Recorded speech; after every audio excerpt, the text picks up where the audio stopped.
Well, on the 13th and the 14th and 15th, we have our mission to New Farm Loch.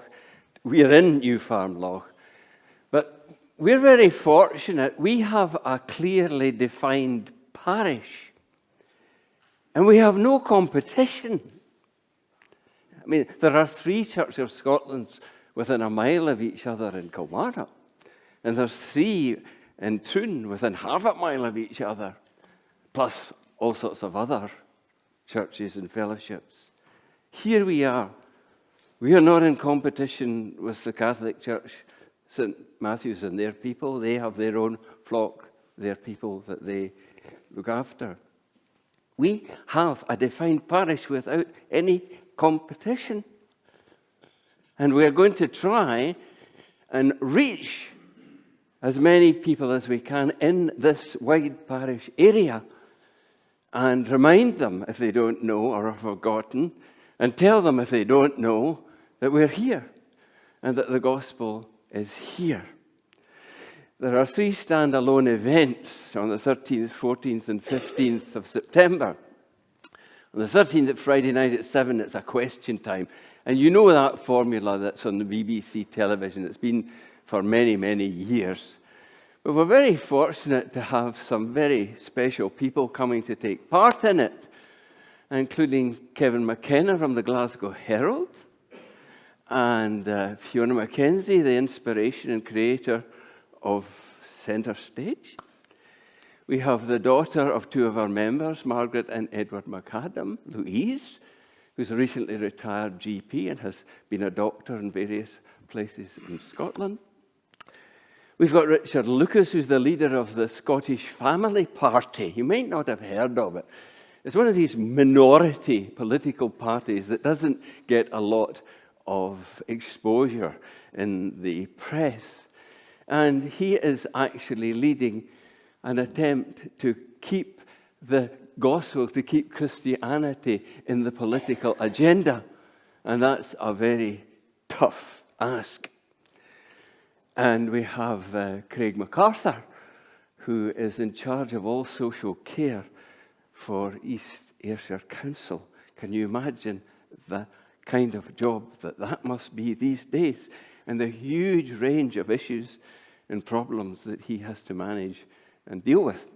And we're very lucky to have Lorraine Dugan, who's the head teacher of the primary school, and she's going to chair it for us.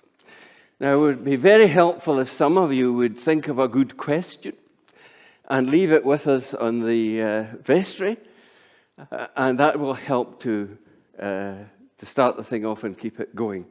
We'll probably have more questions than we need, but we do need to have some questions, and the chair, Lorraine, will decide how it goes. We hope that it'll have energy and a lot of dialogue in between the participants, the panelists, and also those who are attending. And what we would like, because this is an outreach, there's not that many occasions when people can come and ask questions about us. We do worship, but we don't offer people an opportunity to come and say, but what about this or what about that? And that's part of the attraction of this, if people respond to it. We're very, very fortunate to have Scripture Union organising the youth night on the Saturday. And they are brilliant, they really are. And they still have access to the schools when the rest of us sometimes don't. And they have a wonderful programme, and they communicate the Christian faith. Then they have Domino's pizzas, which are ordered in for the children. This is a great draw. And then they have what they call esports. And I'm not even going to begin to explain what esports are, because I don't know. But I'm very, very grateful to Scripture Union for organising all of that. And we simply have to be there and be present and be helpful in any way that we can. On the Sunday night at 7 o'clock, we have an hour long or thereabouts gospel service. As I think about all the things we do in the church, we get there, but we don't actually focus on the real gospel challenge. We have to live with one another and work with one another, and that's fine. It's a wee bit like having a football team that's got a goalie, defenders, midfielders, wingers, and nobody to put the ball in the net. And that will be a familiar tale for some of you here.